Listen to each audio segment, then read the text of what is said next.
So, the Federal Ministry of Humanitarian Affairs and Poverty Reduction plays a very critical role in humanitarian policies, coordinating national and international humanitarian interventions, ensure strategic disaster mitigation, preparedness and response, as well as managing social welfare programs. Indeed, the ministry is actively engaged in various initiatives to combat poverty and support vulnerable populations, like the Renewed Hope School Feeding Program to address food insecurity and support children who are in school. Indeed, conditional cash transfers is also part of the ministry's multi-dimensional poverty reduction efforts. The ministry is also focused on short-term to long-term relief sustainable poverty reduction measures by creating jobs through initiatives like the Skills to Wealth initiative, which aims to equip young people with essential skills. Much more, the ministry is actively involved in providing support to internally displaced persons affected by floods and insurgency, including directing the National Commission for Refugees, Migrants and Internally Displaced Persons to complement NEMA. I am Victor Azu. Let me welcome you to Good Morning Nigeria. And I'm Yanray John. It's a pleasure to have you join us again today for another super edition of the program. We're reaching you live on the network service of the NTA. This is Africa's largest TV network. Of course, in the course of the program, Chukwudi Okolie-Ogbaja, who is already in the building, will join us for newspaper review. Time for newspaper review. Please don't go away.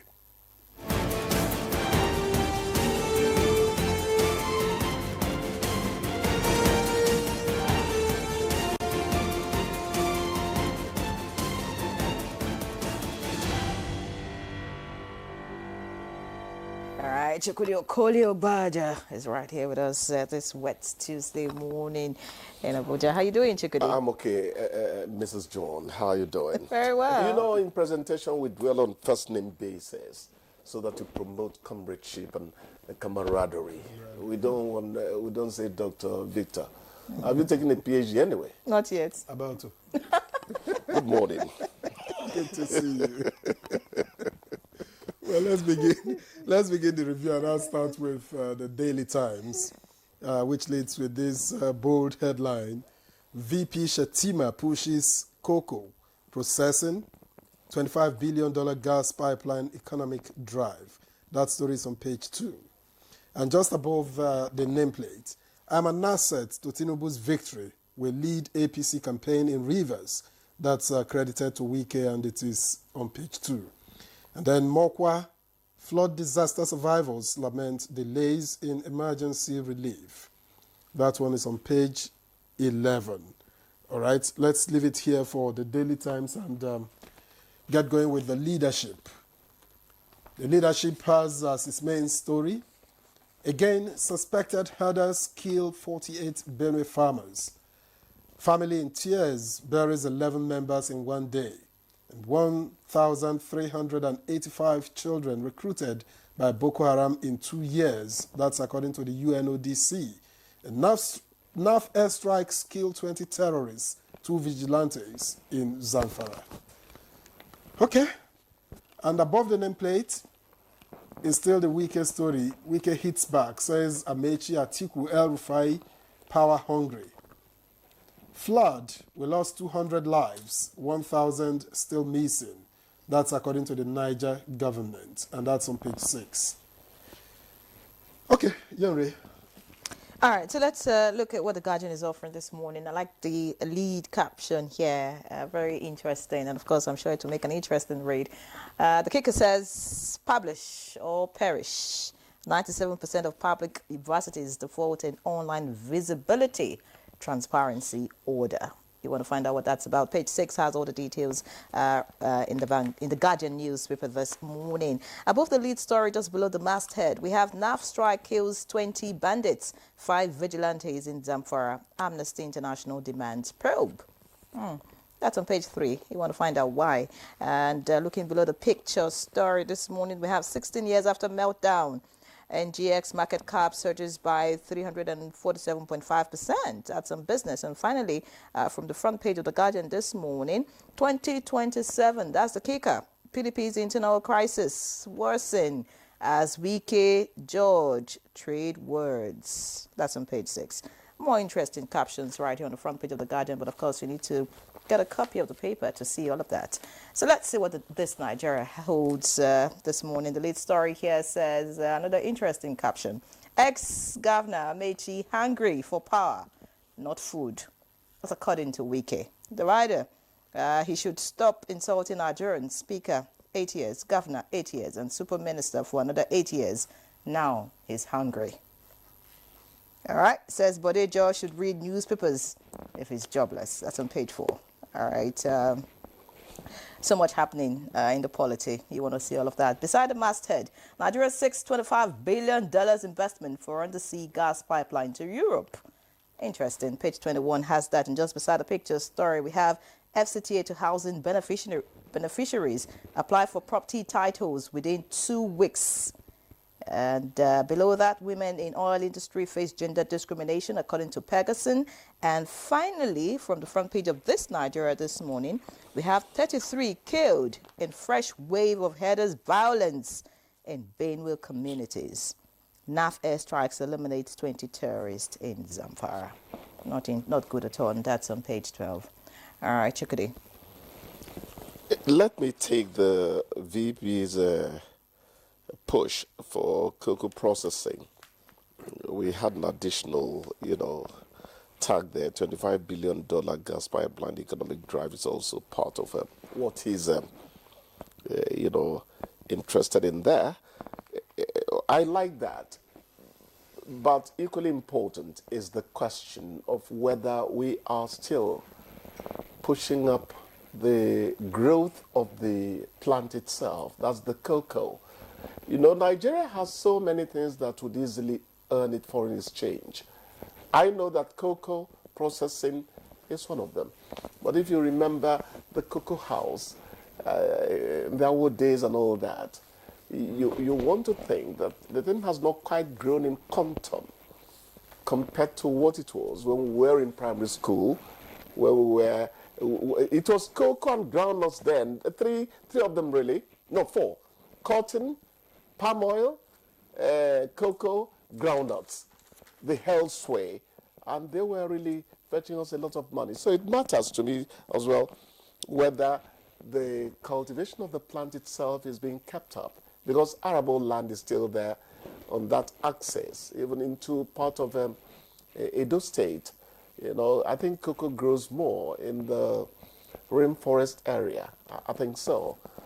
So it's a good thing, but let us make sure we're not falling behind at all in the production of the commodity.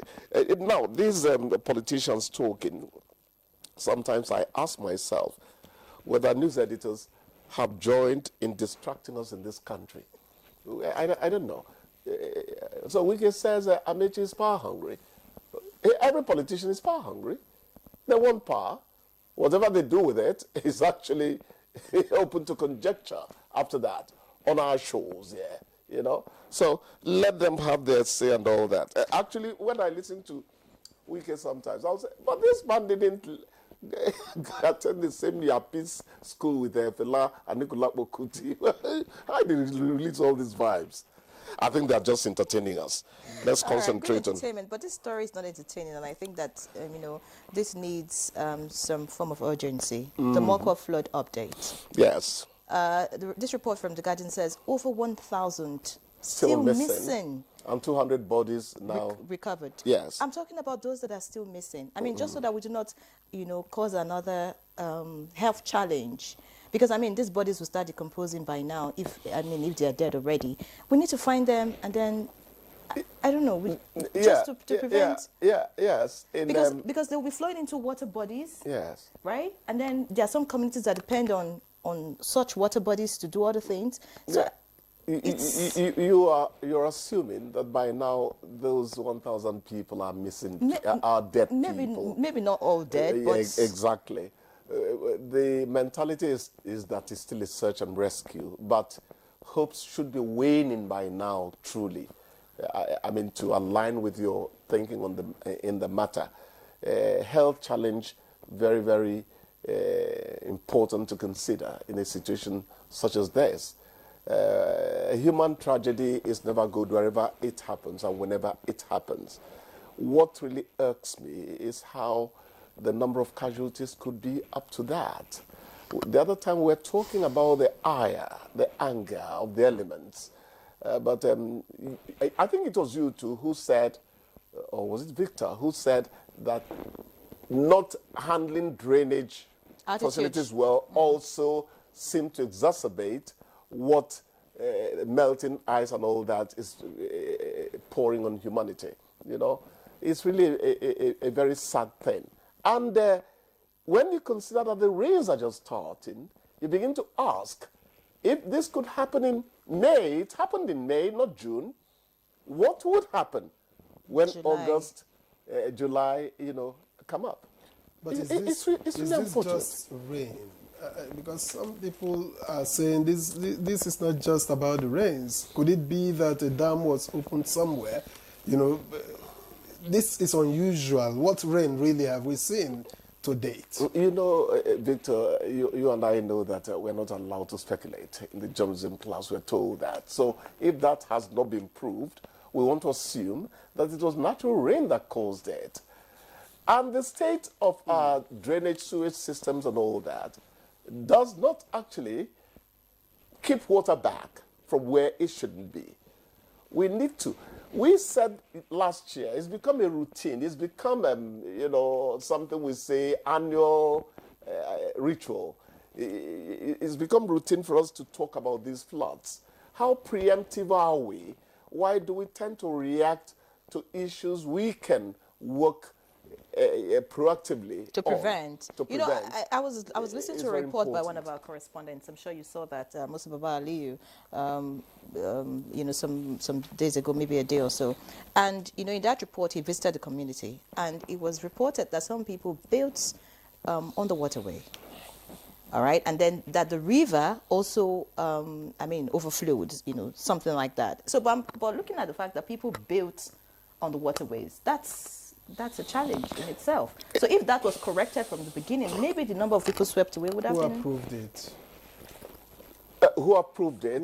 Who approved it is there, Victor. And who watched them through the years? You see, Victor, I am beginning to think that when I come here, I don't need to talk about what politicians are doing to this country. I want to think more about what Nigerians are allowing politicians do to them. If you begin to hero worship, if you begin to think that wealth is everything and all that, you begin to encourage some people to do certain things to you. Nature has also provided for you to think well.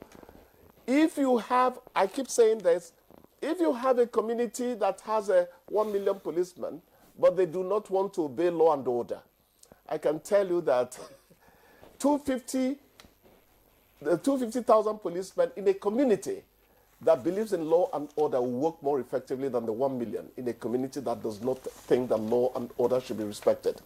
We need to meet some of these things halfway. Have we always been like this? Remember the days of the sanitary inspector.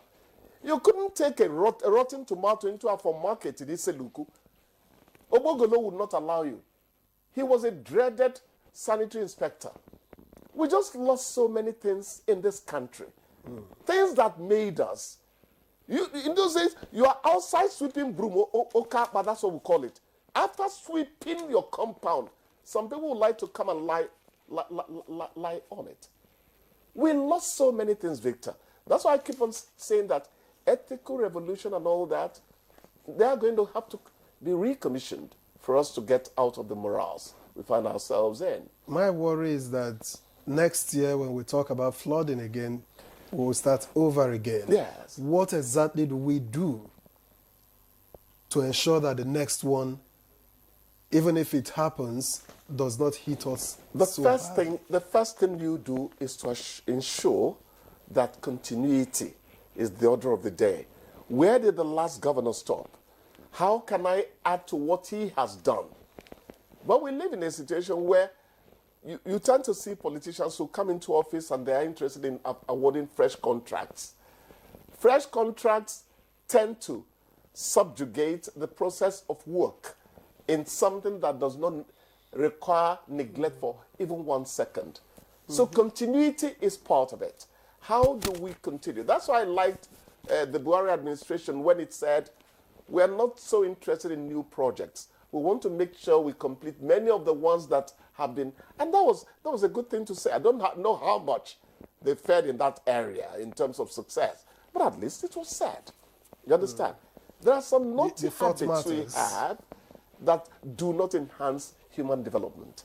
All right, talking about human development, it's almost time for us to go, but I just hope that, those who are beneficiaries of houses, take the warning of the FCTA now, so that it's not when the minister begins to, I don't know, but the headline is FCTA to housing beneficiaries apply for property titles within 2 weeks. So there's actually a list in the Guardian, so I expect people to pick up the paper. If you have anything to do with the FCTA, to get your papers and your documents right, do it, so that, when the minister comes out and says, okay, we're revoking this or we're doing that, people don't begin to cry foul. Exactly. There are 2 Wikes to me. Wike, the workaholic, that says we must have good roads, that says you have to do what you need to do to make governance and government to continue. Then the Wike, the politician. Is Wike, the workaholic, interested in people paying what they should pay? And that's what you're talking about now.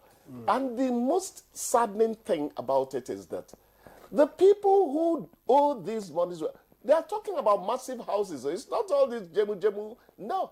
They can afford it, but it has become routine for them not to do it. And the impunity has always been on their side. Well, we have to thank you very much. I'm sure that those concerned have heard you and us. So we thank you for coming. I wish my word were law, but I'm not elected. We'll see you again tomorrow, Chukwudi. Good Morning Nigeria continues after this break. Please don't go away. All right, you're still watching Good Morning Nigeria here on the network service of the NTA. Just before we bring in our guests for our conversation on the 2 years of Tinubu administration with focus on humanitarian affairs and poverty reduction, let's take this background report by Ibrahim Bello Gunda. The Federal Ministry of Humanitarian Affairs and Poverty Alleviation offers various skills acquisition programs aimed at empowering vulnerable Nigerians, particularly the youth. This initiative is tagged Renewed Hope Skills Acquisition Program, targeting Nigerians aged 18 to 35 years, vulnerable populations including those affected by humanitarian crisis, nomadic education commission students, with focus on skills acquisition and sustainable livelihood, among others. The Humanitarian Ministry is also repatriating Nigerian refugees from the republics of Chad, Niger, Cameroon, Libya and other parts of the world, while also settling internally displaced persons affected by insecurity, disaster, among others, across the country through shelter provision, skills training, among others, to fully integrate into the society. Another initiative impacting Nigerians is the Social Investment Program, aimed at empowering vulnerable populations, including children, youth, and women, by providing access to resources and support to millions of Nigerians. How impactful has the program of the Humanitarian Ministry been? What changes will the ministry roll out? And what approach to disaster and humanitarian intervention should Nigerians expect? These and more will form part of questions guests on the program will find answers to. All right, many thanks, Ibrahim Bello Gunda, for that background report on the 2 years of Tinubu administration will focus on humanitarian affairs and poverty reduction. And seated right here in the studio to talk more about the efforts by this administration to cushion the effect of poverty and, of course, render some humanitarian services to Nigerians is the Honorable Minister of State for Humanitarian Affairs and Poverty Reduction, Dr. Yusuf Tanko Sununu. Many thanks for joining us. Thank you for having me once more and for the opportunity for our ministry to come and explain what the President Bola Ahmed is doing to bring humanity to governance in Nigeria. All right, many thanks. And also introducing here in the studio Reverend David Ugolo, Executive Director, Africa Network for Environment and Economic Justice and Age. A pleasure to welcome you to Good Morning Nigeria. Thank you very much, sir. All right, let's begin, Honorable Minister, with a broad overview. 2 years into the Tinubu administration, how would you describe the humanitarian and poverty reduction landscape in Nigeria these last 2 years? Well, thank you very much for giving us this time to have an overview of what so far has transpired over the period President Bola Ahmed Tinubu has ruled the country. And first of all, we must congratulate the President for having successfully led the affairs of this country to where we are, and also for the fact that Nigeria remains an entity and also an independent entity of its own, and charting along its course. And you must know that Nigeria over the years has suffered a lot of disasters and trauma. For instance, if you know, in 2016, Nigeria went into recession, and when it's about, it just came out of it, then we had a COVID-19, which has also impacted negatively for the globally, with the whole world being locked down under restriction in terms of whatever human endeavors you can think of. And that is also the terms of resiliency, not only in Africa, but globally, how world cope up. And even we see some so-called stronger nation on their knees following the COVID-19 this thing. And that has really opened the head. And immediately after that also, Nigeria went to another recession in 2020, and that has really affected this thing. As if things will get better globally also, whether we like it or we don't like it, it's really Russia-Ukraine war has really also impacted negatively in this, most especially if you look at it in terms of food security globally. Ukraine is one of the areas that is producing globally cereal that will affecting millions of lives, and that has really, the distribution chain has really changed. And then all of a sudden, world fund that would be diverted for human capital development is now used to procure arms and ammunition. And if you come here locally, you see also that here, even in Nigeria, we have a lot of challenges, most especially also in the food basket of the country. If you look at the areas that are affected in the Northwest, these are the areas that are producing food. You talk of Katsina, you talk of Zamfara, you talk of Kebbi, you talk of Southern Sokoto. These are all areas that are the higher fertile. So also if you come to Benue, Plateau, these are all areas that are massively producing food as a food basket. So these are the challenges. And also, lastly, the economy is broken. So the only way for a leader that wants to lead this country to prosperity is to see how much can you reset the economy, and how much can you impart to make sure that things are moving forward. And that led us to a lot of reforms. And in reforms, you also have to know that if you say you want to reform yourself, even you can see, as doctors, we do advise reform your habit, most especially dietary habit. And you find that in the first 6 months of your reforming that dietary habit, you experience some inconveniences. Mm-hmm. And some way, doctor, do you want to combat meat, a goat? You say, I should leave this, take more fiber, take more this vegetable, this and that, this and that. So you understand. So that reforms are there. But to say frankly speaking, over the years, yes, really, Mr. President has also come up with the programs that will help to alleviate suffering of the system that what I've mentioned, the economic trauma globally and locally that we have suffered, and also some of the pains that may come with the reforms. And in doing that, it becomes a holistic approach. You understand? In our ministry, for instance, in terms of relieving the suffering to Nigerians, the transparency become a major factor that President is using to assess the ministry's performance. And therefore, an era of giving people money anyhow that cannot be accounted has come to almost stopped. Now we do things based with application of technology that you can give you the chance to trace, track, and also verify. And that's why now you find that each whatever we are doing, we have to do it along with digital identity, which will come to expatiate later.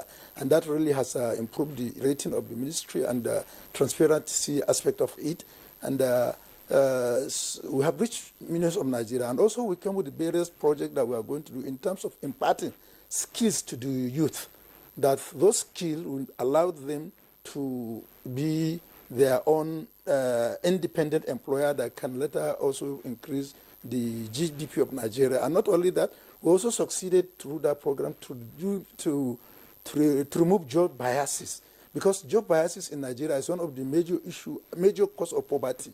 You see a graduate with certificate in agriculture, in auto mechanic, in renewable energy, in digital world, but if you ask him, please go and establish a small shop, no, I wanted to be a clerical officer or somewhere in an office where he'll be earning less than 100,000. And then if he establishes without removing that biases, he can develop an office that in a day, in a month, he can make up to $1 million. And probably employ other people. Yeah, employ other people. And that's that's what we are going to discuss now, our successes in the Skilled Trades program that we have just done. We also have succeeded in seeing that working together with various state government and military establishment, to especially where we know that really safety has been achieved to at least to acceptable level. We are working with state government to see how much we can repatriate Nigerians who are outside the country to come back to voluntarily on the express interest to be resettled in the country, and that we have done with Borno State government. We have brought so far almost 7,000 Nigerians that are in Chad Republic. We are working now together with United Nations Human Rights Commission to see how much we can also repatriate from Cameroon Republic. And not only that, we are also in charge of internally displaced persons in the country. We have tried to succeed how much we can improve in terms of relationship between host community and the internally displaced persons in those areas. And if you go despite the fact that there are some crises in Benue and some Plateau and some certain part of the country, but we have still succeeded in developing a strong cohesion between the internally displaced person and their host community. And this has also given us the ability to come up with a sustainable, durable solution in terms of having an understanding between the host community to develop to give land to the internally displaced person, and through our own memorandum of understanding between Federal Ministry of Humanitarian Affairs, Federal Ministry of Agriculture, and our agencies, the Refugee Commission and NALDA. We have gone into MOU that we have. I think I was here last year after we have gone to Plateau State to flag up the harvesting season of that joint venture agricultural this between the migrant community and this. So also we are also responsible for the senior citizens. There are a lot of things that we're also going to share what we have done and what we are doing. So if you look at it so holistically in terms of economy you are taking, even just a few weeks ago, we've just had a meeting. A lot has been done under the office of the Vice President.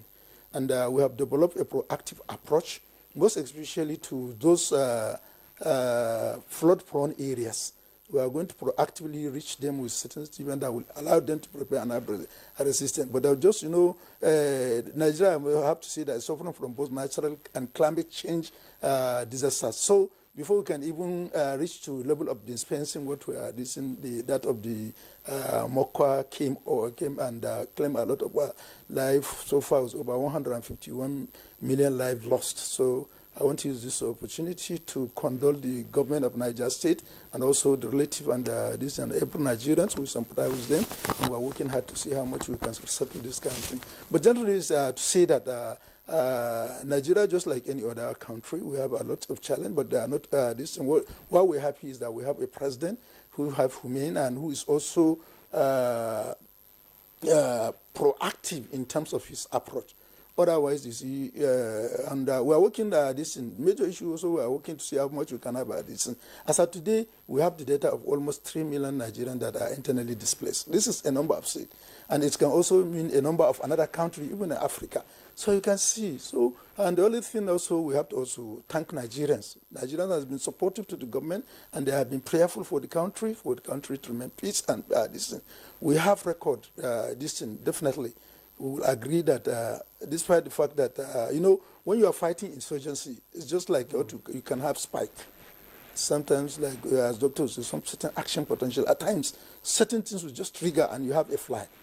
Yes, but otherwise, everybody will know that this government has succeeded in security. But we are saying also that despite that the spike, that the ministry is security agencies are seriously working to do it. For instance, now we all knew that 3 years ago, 4 years back, 5 years back, if you say Kaduna, Biningwari, Tegina Road, if you give people give them 10 million. You cannot listen. Sadly, I would say one of my cousins is married to my younger sister. Is a driver, and I told him stop following Biningwari Road. And behold, the last day he called me, he said, look, doctor, I have really stick to your advice. And this is my last trip leaving Kaduna. That was his last trip also flying that road. And that is his last day on earth. So he was shooting and this thing. But as of today, the Biningwari market, which is one of the largest in the country of a cattle market, is open. The road is now being people move it from this. But I said we are not saying that things we have all security challenges are addressed. And I mentioned you must have in insurgency. You can always have that spike, and the government will not allow that spike to last long. No, there are a lot of proactive activities. All right, many thanks, Honourable Minister, for your opening comments. Quite detailed. Of course, we'll get back to you, to give us more, initiatives that the ministry is embarking on, and of course, the impact on the people. Just in case you want to send in questions or comments, there's a number on the screen. Feel free to send in SMS, to that number, or you can send us WhatsApp messages. Now, I'll get to Reverend Ugolo now. I've listened, you have also listened to the Honourable Minister. Away from listening to him, I know you have been following the impact of the ministry, not just this administration, even before now, by virtue of the work that you do. So I would like you to tell us, in your own view, how would you want to rate the impact of the intervention of the ministry in terms of real terms, poverty reduction and humanitarian impact? Thank you very much. Again, I want to thank NTA and also thank the Honourable Minister for this, what will I say, is a grand way he has put the whole issue in a grand perspective. But there are key words that we have to take that is very instructive, that will enable us at least evidence the assessment of this administration. One of the key words is reform. He used it, and even make sure that he tries as much as possible, perhaps because of his professional background, to use an evidence of somebody who is trying to shift away from a particular habit. It's not an easy one. So reform is a key word. Then he used another key word, transparency. Transparency goes with accountability. That's another key word he used in trying to put a background to this whole discussion. Then another key word again is technology. You see, and once government is comfortable with those keywords and they are able to drive their policy, then there is legitimacy, there is trust. Because what has happened is that you will agree with me that before this government, there have been a breakdown of trust, and people have been cynical. And with the new administration focus trying to strengthen the Ministry of Humanitarian and Poverty Reduction and beginning to use technology to help identify beneficiaries of cash transfer, you can see hope gradually emerging. And that for me is something that Nigerians must take very seriously. There is no doubt there is cynicism. There is no doubt that people are not too very happy with what has happened. And coming from that background, and with the recent policy of the government trying to remove oil subsidy and the inflation consequence, you could understand how impactful those policies are on the people of Nigeria. And so they are not very happy, and then you cannot blame them. But at the same time, it's like you want to address a problem. You have to agree that there are steps and conditions you have to take. And that's why those three key words that I identified earlier on are very important. So the issue of transparency, I will agree that if you've been reading and familiar with the issue of social protection in the country, the level of reporting and media reporting as to how President Tinubu is going about achieving his target of 15 million Nigerians that will eventually benefit, you will agree with me that the reportage has increased dramatically. And I speak from the evidence as one of the key civil society that monitor the social protection cash transfer program for the last 3, 5, 6 years. If you recall, the recovering of Abuja loot, the $325.5 million that was used the first time in the world to finance cash transfer program across the entire country. We deployed over 300 civil society across the entire country. And NTA was part of the whole media team that we took across to see how cash transfer program was benefiting people. And I know that people are very cynical when they say, what is 5,000 naira? What is 25,000 naira? You see, I say this, you can sit down in your comfort home in the urban center and say, what with 5,000? But when we visit the community and see the people who are benefiting from this cash transfer program, we know what 5,000 can do. We know what 10,000 can do. Particularly families who are not able to buy drugs when their children are dying. Particularly families who are not able to send their children to school. When they receive this sum of money, it helps them. It empowers them to form cooperative and beginning to feel the government impact. And so, coming from that history, President Tinubu putting priority on this issue of social protection and coming up with a target, and you would have also shown the $800 million secured from the World Bank, all in an attempt to finance the social protection program in Nigeria. That demonstrates political will. Because without political will, there's nothing you can talk about poverty reduction. And that's the whole mainstream of the humanitarian ministry. So poverty reduction all over the world, you need a strategy. And social protection cash transfer program is a key strategy. At least it's a way government try to leave no one behind. All right. Which is very good for this country. Thank you, Reverend Ugolo. Now, each time you talk about social investment anywhere in the world, issues of transparency and accountability often come up. Now, your organization has been monitoring. So what's your assessment with regards to accountability and transparency? I mean, the Honorable Minister also mentioned it earlier. Yes, that's why the Honorable Minister said the keyword reform. It takes into consideration that the past has not been too fantastic when you try to use the word transparency. You have heard how the EFCC took actions. But now this administration decided, and that, look, considering where we are coming from, moving forward, there will be reform. That is disclosure, which is transparency and accountability. For instance, government and have decided to disclose, for example, who is benefiting from the National Social Register. And in the first time, if you pick every newspaper in the country today, you see that the government is mentioning the amount of people who are currently benefiting from the Nigerian Social Register. But the problem is that most people you see in the television station, very educated people, they come and discredit government policy. They don't take time to even assess government document. They don't take time to even assess the policy. So it is those kind of criticism that misrepresent some of this policy. And so for us as civil society, I haven't invested resources. For example, the new project we just launched at Niger for social protection in Nigeria, we're launching it across 7 states. And what are we doing is to raise an awareness about how government is investing, and then to also engage government to ask questions. You said so number of people are benefiting. Where are they located? Where are the evidence? Where are the data? And then with those data, we go to those community and say, government said, look, they have disbursed so amount of money. Are you benefiting from it? And they say no. There's a grievance mechanism. And we have used this grievance mechanism to seek redress for some people who have not benefited. And we have turned it into government. And government have taken steps. Sometimes official of the National Cash Transfer Office has been prosecuted. But sometimes, you see, even in the United States, in an advanced country, governance is partnership. Government alone cannot ensure transparency and accountability.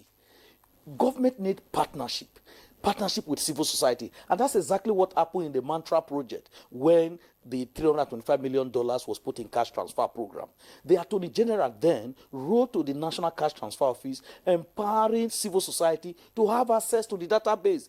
First time in history, we were able to use those information to answer the question of accountability. So for this administration, disclosing the information of those who are currently benefiting the social register is very fundamental. And also know that these are the reporting from the federal government. But we have state government, about 36 states, and over 700 something local government. So what are those doing? That's something we should also put in consideration. So when people are saying they are not benefiting from cash transfer program, are they talking about who? Because we have 3 tiers of government. We have the federal. And I'm sure that if you listen to the Honorable Minister, he has always spoken about what the federal government is doing, and then some state trying to collaborate with the federal government. So we're also encouraging state government to also put some part of their resources on cash transfer program. And we are very happy that Delta State government now is trying to put some money for widows. And that for me is something that is remarkable. It's only when the local government, the state government, the federal government, and private sector come together. That's why we're going to have a sustainable development. Okay. And impact. Many thanks, Reverend Ukolo. Your take on the cash transfer, of course, is commendable. But of course, we must also look at some other initiatives like what the First Lady is doing. I know that she's empowering a lot of women with equipment, to in their skills, whatever it is they're doing. I know they're giving deep freezers, they're giving grinding machines and all of that, just so that they can be empowered and be able to move away from dependency on government or whatever it is. But I want us to focus, on another aspect that the ministry recently embarked on, and that's trying to get refugees that are stranded outside this country back home. I'm wondering why the ministry decided to, take up that initiative, considering the fact that we have, some other organizations that, may be interested in such initiative. So why did the ministry do that, and what has been the impact of that initiative? Well, thank you very much. Just know that you have to know that Nigeria is not a solo country; it's part of global community. And in every global community, there's always that standard criteria that you must do. And the world is moving toward protection of everybody's right. And that right has to be your decision where you want to stay, where you want to move, where you are distant, provided you are going to do it within the legal framework acceptable for that country and for the global community. Now, if for any reasons you are forced to be displaced from your own area, and you also have to cross the border to another country, you might become a migrant. Now, your right as a migrant must also be protected. And part of those rights is for you to decide where you want to stay. You should be assisted to settle at that place. And when you so decide to go back to your ancestral home, voluntarily, there is no coercion.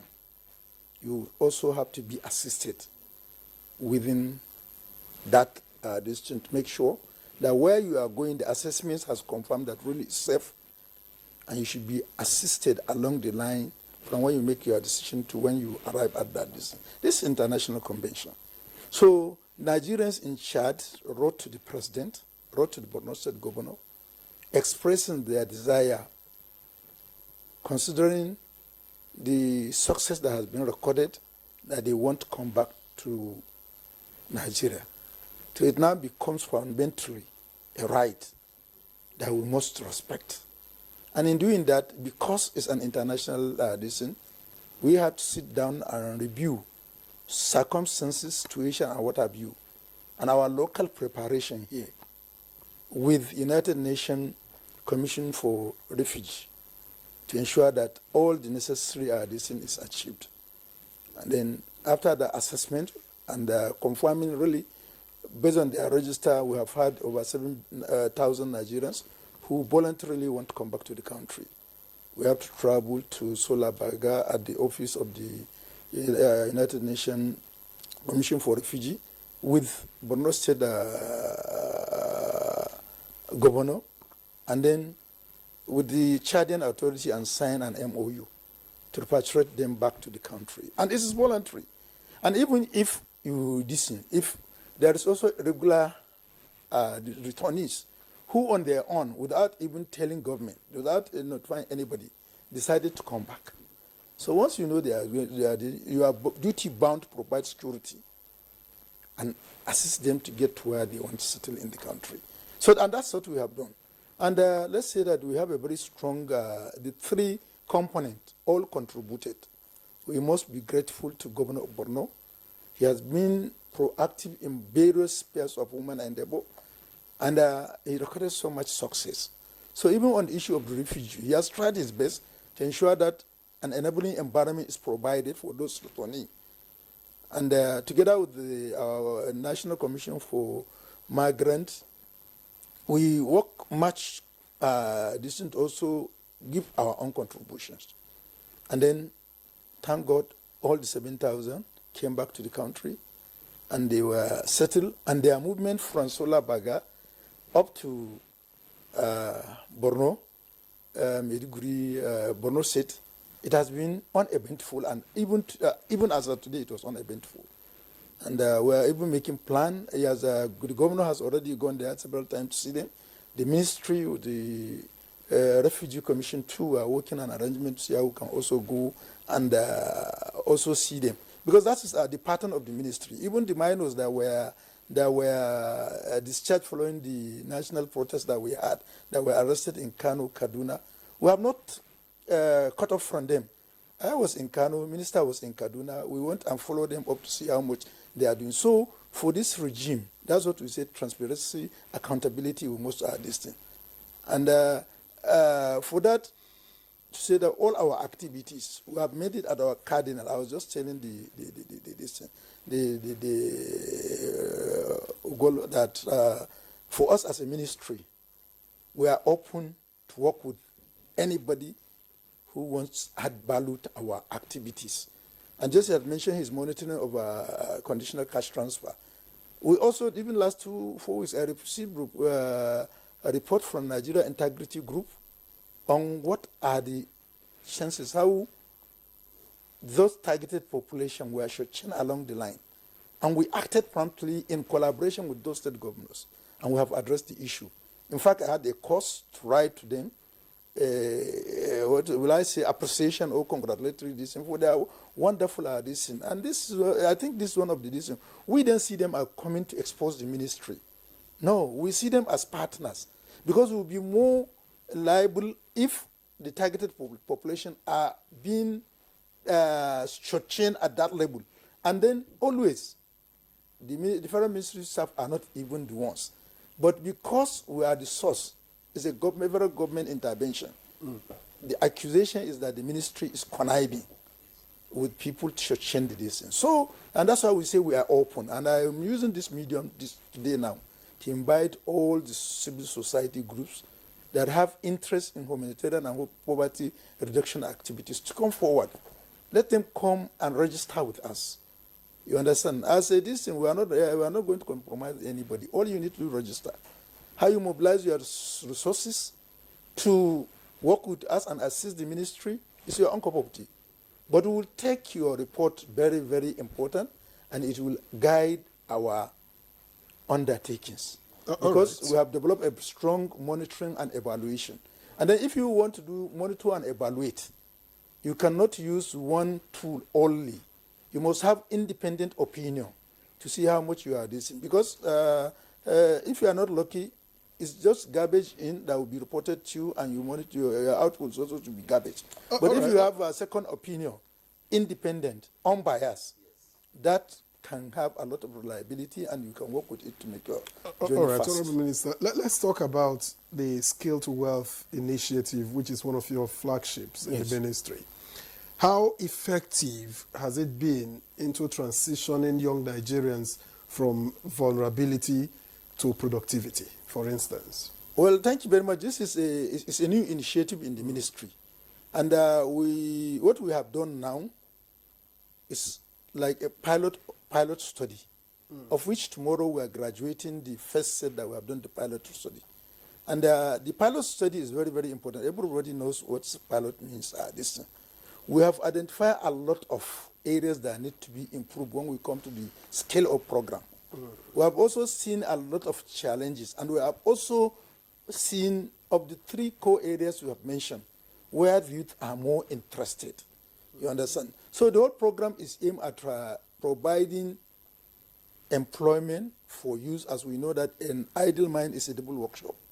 And also to remove job biases, as I mentioned earlier, because it's one of the major causes of poverty in Nigeria. And 2, 3, to also encourage social interactions. Because these are youth that we brought from 7 states in the northwest to Kano. In the southeast, we took 6 states there, 2 in Enugu, and then in south Delta, Lagos, southwest in Lagos, and then in north central here we camp them in Jos. And then we use government institutions that have a lot of advantages for us. They have accommodation, so it can be there. They have hostel, they have light, they have everything. That is Digital Bridge Institute. So it's a training center, and they have offices, all these things. So this is something open. We are not just this. And then the added also, we try to see how much can we link our training to labor market, so that those of them that were trained can easily be absorbed. And we also want into MOU with GAG Motors for the automobile. And they are the one responsible training and retraining of those. Impressive. So because that, and they have also promised us that they will use at that opportunity the best. They are trying to see how they can open their state services offices. And those are the candidates that they are targeting. They have trained them. So those who perform well will be absorbed into that. And also, for us on our own, we also provided a starter pack. We arm you with skill. We have removed the bias for you and this. And 3 important issues that are very, very relevant to this is the fact that it is inclusive. A lot of females participated. And I think for a core north, to say that a lady will come and say, look, what I want to learn is to be an auto mechanic. It's development that this. A lot of them are there also as they wanted to learn how they can use renewable energy. And also for us here in the north, having ladies to be part of those who can install solar in houses, most especially in the corner where there is a lot of powder issue, men don't go into women rooms. This.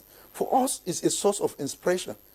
It means that those ladies that are participating readily will have market more than the men, because they can access. It's not going to be a major issue to them. So this, and then even the people with disability are also partaking in it. So it's inclusive. It also is a source of cohesion. And what I said is a pilot study. We have just started. We are graduating 1,000 tomorrow. And I mentioned the issue why we have to limit it. In which state did the pilot take place?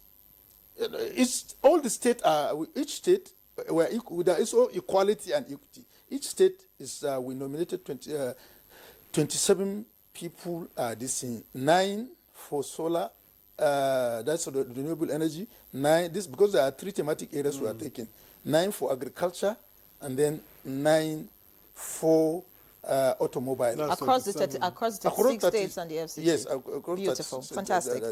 and then those one now, we camp them. And I mentioned, you see, if you want things to succeed, it's always not good to start with full-blown. See how much can you do to correct the shortcomings, identify where weaker areas, and see how you can strengthen it, and then identify majorly the gains. How can you this thing? And not only that, those ones we are going to maintain register for them. We are going to monitor quarterly. We'll follow them for at least a period of 2 years. How many of those that we have trained are really into that this thing? And if they are not there, what are really the issues? You understand? So this are this thing. So, and then this is not empower. And then we are also moving up, apart from the skill 12 that we are targeting 220, almost 20,000 youth in Nigeria. We have items in various warehouses of our ministry. That as today, if we are going to this thing, we are concluding some arrangement. We use those this thing. It's capable of training at least 120,000 Nigerian youths. And those are all warehouses full of starter packs that we are ready to use as soon as we stand. So what I'm just saying, the feature for Nigerians as well as the government of President Bola Ahmed Tinubu is concerned is education skills. You understand? If you look at even when I was in education, I was here when I mentioned that the IDEA project will soon be changed to be focused in terms of skills. And as of today, the Ministry of Education has already launched skill also. They are now giving technical vocational education, more emphasis, and even with allowances that will be given. And you take this thing, oh, I want to have a basic education. Now, while you are giving a basic education, we'll be given a necessary skill that will arm you at this thing. Just take it for instance. I mentioned here, if you want the best person that will put your POP in this, it's a Togolese or Benin. Is it that we don't have talent to do it? It's because of job biases. And those people that are doing those nice work in our houses, you understand, they are earning in 1 year as smart that of a director in 3 years. So the only thing that this one is under AC and this one are this thing. And also, if you go to their various houses, their houses are far as smart that of the director. So it means it's only the only problem is that period of time between when they will remove their normal clothes that they are this thing and the one they will now put as executive of their own job. That's different. But in terms of earning, comfortability and this, one that are different. And that is in the period of waiting of 1 month, alert or no alert, this and that, this and that. All becomes this thing. So I think we are emphasizing just as directed by the president on skills and removing job biases among our youth. And that's the best way this country can move forward. All right, many thanks, Honorable Minister. Because of time, really, we want to take some responses that we've gotten from our viewers. This one is from Abbas Abubakar Saab from Jalingo. It says, President Tinubu's administration in terms of humanitarian affairs is quite commendable. However, continuity is essential for 2 of the programs, NPower and the school feeding program. You'd respond to that. And this one says, I welcome the minister and appreciate his opening remarks. What the ministry is doing is quite commendable. That's another message. Victor. All right, I have 3 here. And Dr. Umar Adamubelo says, good morning. My question goes to the Honorable Minister. Please, I need clarification with regards to the use of AI to update the records of poor and vulnerable people in Nigeria. Thank you. All right, and from Garba Mohammed comes this. A lot is happening in the country by the current government, but there's not enough publicity. The government needs to do more in the areas of information dissemination.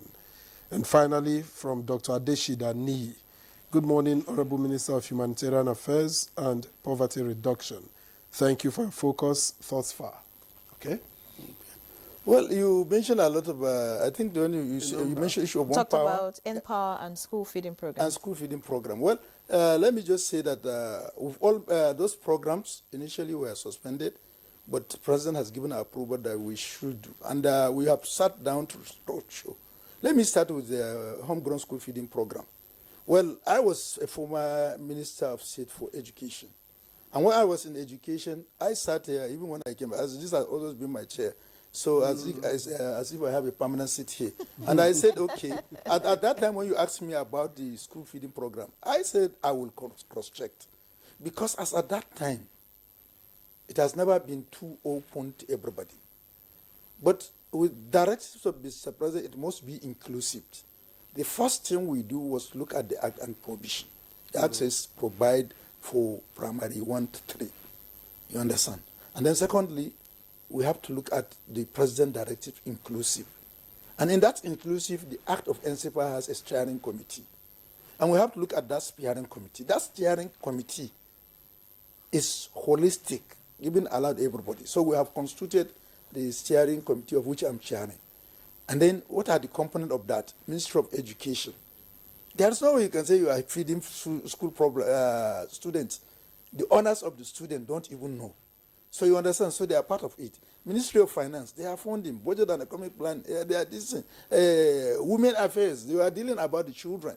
You see, we also have to work with the smallholder farmers who provide food. So agriculture must be there. You understand? We also need data to ensure that everybody think that we are doing, we have digital identity that we can present for verification, for monitoring and evaluation. So NIMSI has to come into it. You understand? So virtually all that is, okay, there is hurdles. If you want feed a child and you want to follow it to procurement level, that will take you 6-7 months. You cannot conclude. It becomes a problem. So procurement, Bureau of Public Procurement is part of it also. So that holistic committee, we have this thing, and we have looked at it, this thing, and we have developed and designed this thing. We've selected those this thing, and then what we have now is a lot of issues that were really complained. This thing. What are in terms of monitoring and evaluations? So we have to develop a component. You see, where we have more challenges is at end user.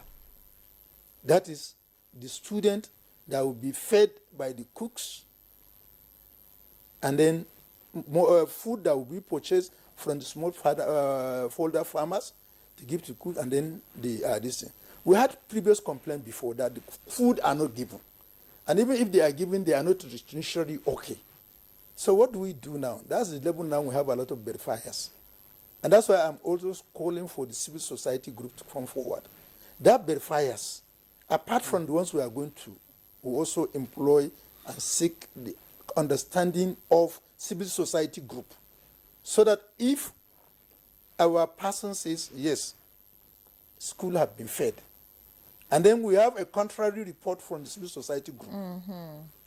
Definitely, that of civil society group, who are unbiased, uncompromised, will take precedence, and will follow it with their evidence to see how much we can investigate, so that we can take the necessary decision. You understand? Right. And also, if we say we are feeding 500 students in school, we should be able to have them in a timeline that you can check and see.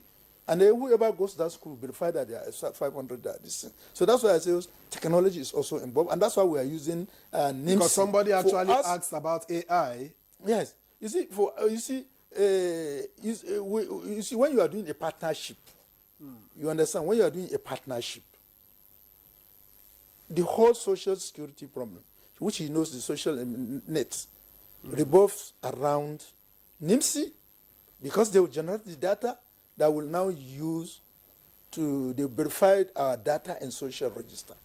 You understand? We also have World Bank there, who in terms of disbursement money, we are going to use it. You understand? They are also there, and they have their international standard. Now, data presented by NIMSI will also be verified by the World Bank to meet international standards, so that there is inclusion criteria. Social register is not an open register that everybody will come and enter. No, it has inclusion and it has exclusion. And for us as a government, we are not looking at the president is not looking at that. Every Nigerian must remain permanently in social register. No. If you be there, then we now come with durable solutions. And we have already developed those durable solutions.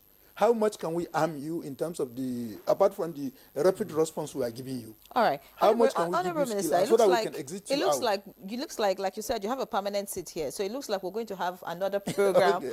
Okay, for the Empower, let me just come sit. Okay, for the home school feeding programs, we have actually concluded what we needed to do. The only thing that that has really remained a little bit challenging, we couldn't this was the fact that I had to make a presentation to presidential committee on all we have agreed, and then we have what the steering committee has done will now be presented to presidential committee. Is it the old beneficiaries will continue on the Empower scheme, or you're going to recruit new people? No, I'm just saying that you see, the old beneficiaries in terms of Empower, you see, there are people that yet we are aware they need to be paid their entitlement, and the President has given approval that I think it's over 81 billion naira that will be paid to them. You understand? And once it is paid to them, the portal will be open. But you see, we also agree that period of 1 or 2 years that we are going to stay should not be whether graduate or non-graduate. Should not be something that once you finished, you also become another jobless person. No. We are going to work just like what we are doing in the Skill Towards program. We look at private partners, because we have had engagement also with private partners. What they needed is how much can we focus to give them the product that are suitable for them. So we look at them. What is your need? Which area do you need? Can you come? We collaborate with you in training those in our Empower, so that just as the GAG Motors is now going to absorb some, you also absorb some and go. And then how much you can give them. And we're also working with Bank of Industry and Bank of Agriculture too, to see those who have employed in terms of agric to access free this thing. And most importantly, another important point that I made mention, Mr. President has just appointed the National Program Manager for Government Enterprises and Empowerment Program, which is going to also give money. President has assigned money that will go into that. And that money is non-collateral, interest-free and non-collateral loan that will be given to those who are developing our durable solution for them, so that they can exist and become established. And even those who are not in social register to see how much we can empower them with the soft loan. Thank you, Honorable Minister. There's so much to talk about, and that's why, like Ere suggested, we may have to bring you again. That's it. We made it permanent for you. You may have to return. But before we go, let me get Reverend David Ugolo involved again. What policy direction would you suggest, if you may, to make Nigeria's poverty reduction and the drive inclusive and more impactful? I think that's what the minister rightly noted about what improvements would you recommend? Yes, that's strengthening the monitoring and evaluation policy is very important. And for that to be effective, and the minister mentioned the role of civil society. And that's the reason why we are launching this new project at Niger for social protection in Nigeria, which we'll be launching. We're focusing on key 7 states, and hopefully it will be scaled across the 36 states. And what's the whole aim of this project? Is to be able to raise awareness about social protection, cash transfer program, and see how the gaps bring it to the awareness of the government. And through the grievance mechanism system, it can be addressed. And then 2, if government claim that 2 million people are benefiting from the social register, we go to the communities across the state and see if they are actually benefiting. And that is also not alone with the federal government. We also need to see the role of the state government and even the local government, because the federal government alone cannot deal with the challenge of poverty reduction. But ultimately, the political will which the president has provided, it is what we are looking into to see how we can work with the Ministry of Humanitarian and Poverty Reduction by enabling civil society with their independent report, feeding into the system. And through that monitoring and evaluation policy of the ministry, they will be able to identify where there are gaps and see how they can address those gaps. And then in places where people who lay claim that their names were not in the social register, like the minister have also said, there are other alternative opportunities for those to benefit. And then those who have also claimed and that they are also in the register, there also need to be an exit period. We need to also audit those processes. If you were into the register, after some time, it's expected that you will exit from the process. We need to also know those who are exiting. And then in that process of providing that evidence before the government will be able to know whether our investment, is it working? If it is not working, what are the challenges? And of course, with this the back impact. information coming from civil society, a partnership, because what you require to achieve this development we are talking about, by not leaving anybody behind, like the minister rightly noted, the need for inclusion, it is partnership. All right. Of course, Government that alone cannot partnership, do the minister has already extended, Yes. the hand of partnership, to NGOs. Yes. And we are very grateful. Just come Honourable Sir, forward. we take this invitation. He has even said that we should come by 1 o'clock the today. private organization Yes, sir. that Yes. we are doing has really started yielding results. Yes, sir. If you go to Jerez and Gas School here in Kaduna State, there's an AMA Foundation. I think AMA Foundation is spending nothing less than 17 to 20 million each week to feed that Jerez school. Let's see. And I went there physically, we launched it with Kaduna State government and this, and they're doing that. And even as our own support, we promised them, we will provide them with a lot of chairs. He has inaugurated school, doing so much. And I'm happy to say that 3 days after Salah, the ministry will fulfill its own part of the story by donating those items to Jerez school. And also just on the Children's Day also, we have another partnership between private organizations and our ministry through the National Homegrown School Feeding Program. There is this Karsana area, which is a Fulani-based community, and we have gone there through National's Commission for Almajiri Out of School Children Education and the Ministry of Education. We have established a school there, and then private organization comes to see how much they can support them in terms of free feeding. And what is the advantage of this? Most of the insurgency and banditry we are having, lack of education, is a major stimulus factors. Now, if we can target those communities, the core Fulani communities, provide them education, we will try to radicalize the younger ones that are coming up. And also, giving them a sense of belonging as Nigerians. They will have now been seen that the government of Bola Ahmed has included them into the system. You see, if you look at some of the bandits who complain there is lack of exclusion, the exclusion and what have you. So the only way we can do is see how much strategically can we approach it, targeting the younger ones to see that their children are also being educated. And that will do a lot of Honourable Minister, thank you very much. We we have quite a number of messages, and of course they commend the initiative by the ministry. A lot of people are particularly excited that you're moving from short-term relief to long-term empowerment, which of course will begin to show, in the economy in the coming years. But before we let you go, we need to move on to our second topic. What will be your final words to Nigerians? Well, what assurances are you giving Nigerians as regards your ministry meeting its mandate? Well, I think we are going to see a new transformed ministry that values transparency, accountability, and service delivery.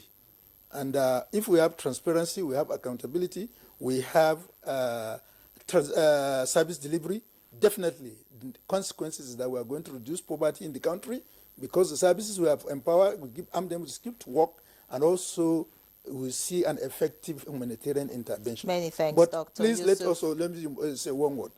NIMET has made a serious report. Please, each and every community should access that NIMET report, work with the government to see how much we can work together to ensure that consequences of the prediction are mitigated to the barest minimum. All right. Fantastic. Many thanks, Dr. Yusuf Janko Sununu, Honorable Minister of State for Humanitarian Affairs and Poverty Reduction. It was a pleasure to have you again today, and we look forward to having you some other time, just so we can, expand on all that the ministry is doing. Many thanks once again. Thank you. All right. Of course, we also appreciate Reverend David Ugolo, Executive Director, African Network for Environment and Economic Justice. And many thanks, thank you very Reverend. much. Yeah, and of course, we hope that your partnership with the ministry will yield more results. And all the civil society, no bias. Okay. So that no Nigerian should not Exactly. everybody is invited. Yes, exactly. All right. So we'll take a break now. When we come back, we'll get into the second leg of our conversation today. Remain tuned. All right, we thank you very much for being there. Now, recent road crashes has become a source of concern amongst our road users and stakeholders on safety. Very true. And the fatal motor accident conveying 32 athletes and officials of Kano State contingent to Kano from the just concluded National Sports Festival in Ogun State, which claimed 22 lives as the latest among other road crashes. Right, and that's why we have joining us here in the studio, Segun Ogungbemide, who is the Core Public Education Officer at the Federal Road Safety Corps. Welcome to Good Morning Nigeria. Thank you. It's a pleasure to be here. Yeah, man. All right, not a very good report, about the athletes, but, I mean, for the athletes, they were traveling.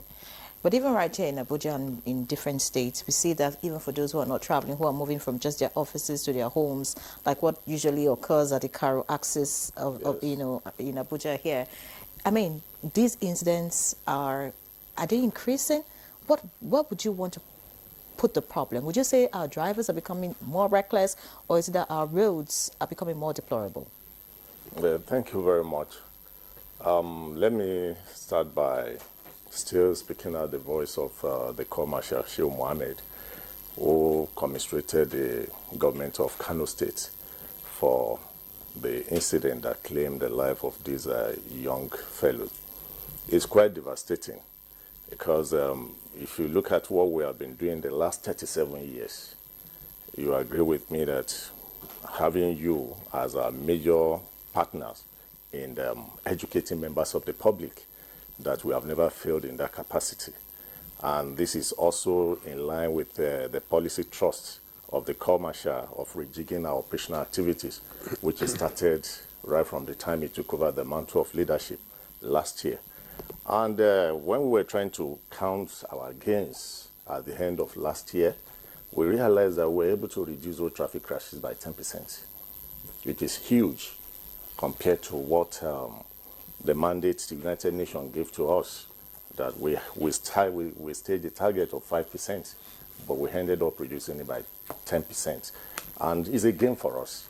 But it's quite unfortunate that at times when the crashes occur, it becomes fatal, which is beyond what we can immediately control. And that's why we believe that we cannot stop enforcement, we cannot stop talking to members of the public. If you look at the traffic volume in Nigeria today, you know that even worldwide, it's not possible to stop road traffic crashes from happening. But what we can do is to speak with the stakeholders, partner with them on how best we can reduce road traffic crashes. And that's the essence of having this safe approach, where we say crashes do occur, but let us reduce the rate of fatality. But the one that happened a few days ago actually was embarrassing, because when you look at the trend, we've talked so much about reducing movement at night, because we know that when you travel at night, the casualty level is always high when there are crashes because of lack of visibility, immediate help. And you cannot really be sure of the condition of the road at night compared to when you are traveling during the day. So we had the information that that vehicle must have traveled through the night. Because when you look at the vehicle coming all the way from Ogun State, and the accident occurred around 12 midday. So definitely some trips must have been made through the night. So who knows? The guy could have been under major fatigue.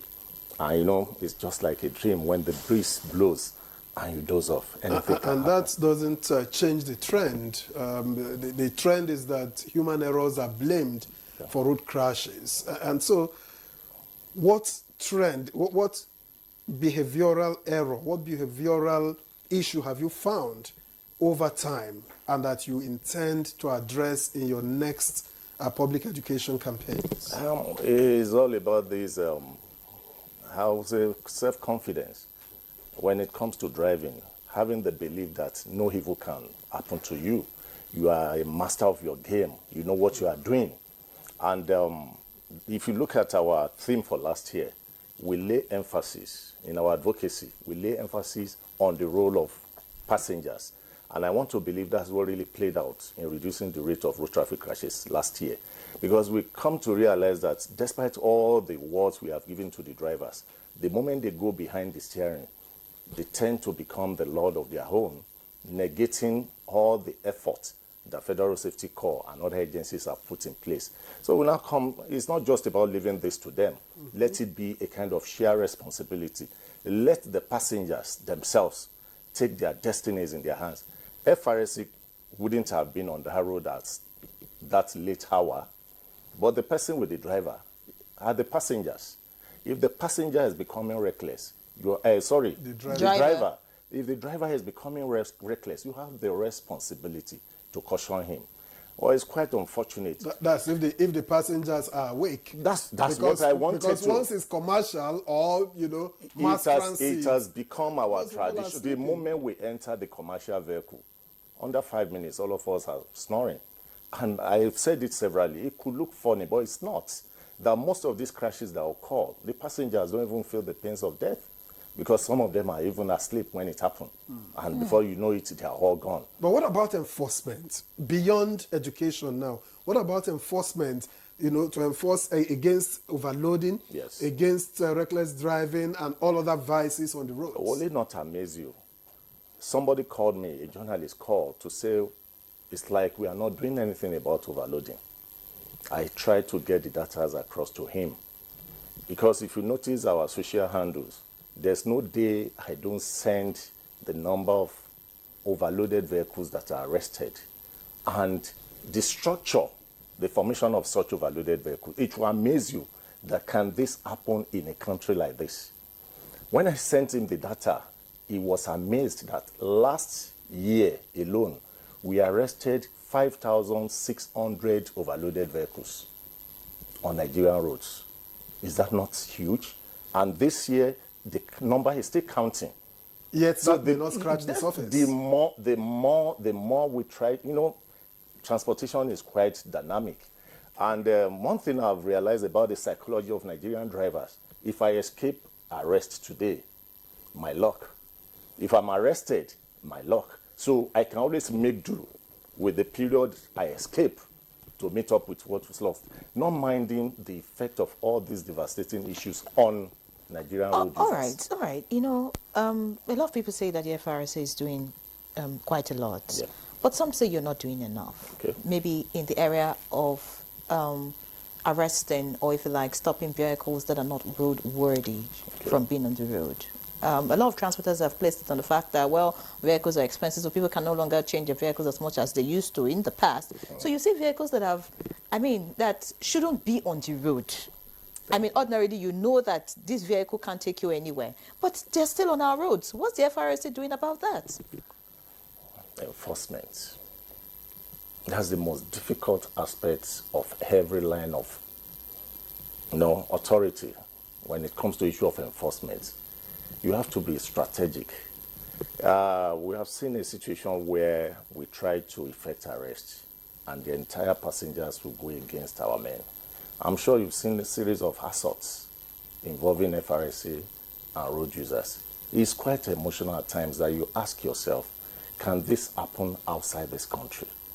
If there's any language the Corps Marshal has used regularly, is that you cannot leave the role of road safety alone to Federal Road Safety Corps. It's beyond that. If it's just about going on the road, arresting people, it will look so simple. But when you look at the role of the passengers that are aggressive, the role of the drivers, do you know the number of our men that have been knocked down in the line of desperation to get a vehicle that we feel is not fit for the road arrested? So at times when you see some vehicles that you feel, this vehicle is not fit for the road, what is it doing on the highway? You wouldn't know what those men pass through.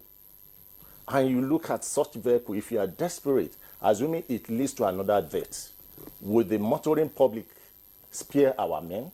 So as at November last year, we had 526,000 arrests on Nigerian roads nationwide.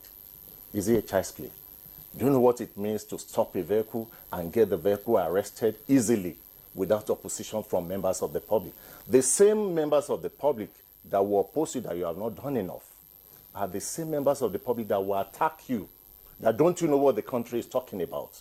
Well, why don't you talk about technology then? Because if it becomes risky for your men to physically try to stop moving vehicles. Yes. Some have to jump on the vehicles, some have to get in uninvited. Why don't you try technology? We talk a lot about technology. Is there anywhere in the whole world today that you don't need physical presence for enforcement? Not so much. Not so much. How do you apprehend people elsewhere? Okay, let me give you this scenario. How do you use technology to arrest a vehicle that is extremely overloaded, that has the tendency to lead to another crashes that will involve lives? Can I use technology to stop the a vehicle? But you can The use essence technology, of technology. to get the people to pay for their crimes, for their That is- offenses. sure. And that becomes a deterrent. Okay, it's like this. At that moment, life has to be saved. Somebody's life has to be saved. It's like now, somebody is being kidnapped. You understand now? And it's in a vehicle. Rather than making effort to stop the vehicle because of the way he drove, you said I should allow it to go, they can easily use technology to stop him. There's no problem about that. Do you know the extent to which we have been able to use technology to recover stolen vehicles in Nigeria today? We now talk about enforcement. Every day we have vehicles we declare wanted. We have flying tickets where these vehicles, after they have escaped our men, we always have a way of getting them back. All these things are all encompassing. It's not a straitjacket affair. It's not only one approach to tackling this problem. It's huge. I will not deny that. But FRSC has not failed in that responsibility. Okay, you know, some people also think that it's in some parts of the country that the FRSC is very effective, but in some other parts, like you have said, the fear of arresting people because of what the passengers and the drivers could do to the FRSC official is maybe a reason why some FRSC officials are turning the other way when they see vehicles that maybe are overloaded, those who carry human beings and animals. Yes. Those who, just have people just hanging everywhere in the vehicles. And these vehicles on a daily basis continue to ply our roads. And sometimes when the FRSC officials are even on the road, they turn the other way. Is it that the FRSC is becoming afraid, to do its job?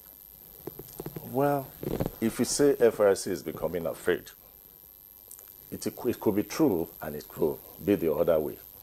You recall that the commercial recently started talking about the need for arms, for the men to be able to, get protected because of the series of assaults, and even some do lead to fatality. And the essence of this is we come to realize that 37 years ago we were in charge. Members of the public were, afraid of FRSC. But 37 years after, it's turning the other way around. Members of the public are getting more aggressive due to so many factors that are known to some of us. And for you to still maintain the same status quo, the way you were doing enforcement 37 years ago cannot really be the same today. So there's need for the men to be fortified, because there's always this rule that your personal safety first. If the men that are just 5 or 6 in a patrol team saw a truck carrying 56 passengers with cattle, will it not amount to suicide for them to think they can stop such vehicle? I can't believe you're saying that. No. Let's. But you're backed by the law. But you're backed by the law. Let's be sincere here. Let's be clear. So, do we take away the fact that FRSC officials are scared of doing their job? Wait. We are being sincere with ourselves here. That was what prompted the commercial to direct for a task force where we have the military and the police, for you to know how sensitive it can be to assist in this enforcement. We cannot pretend to ourselves that these boys are, we are disturbed here by the level of fatality and crashes that occur. So I will still come here and pretend to you that it's easy enforcement. For us to involve all other agencies to say, come, let us do this thing for us to accomplish this. You should know it's a thing of concern to us.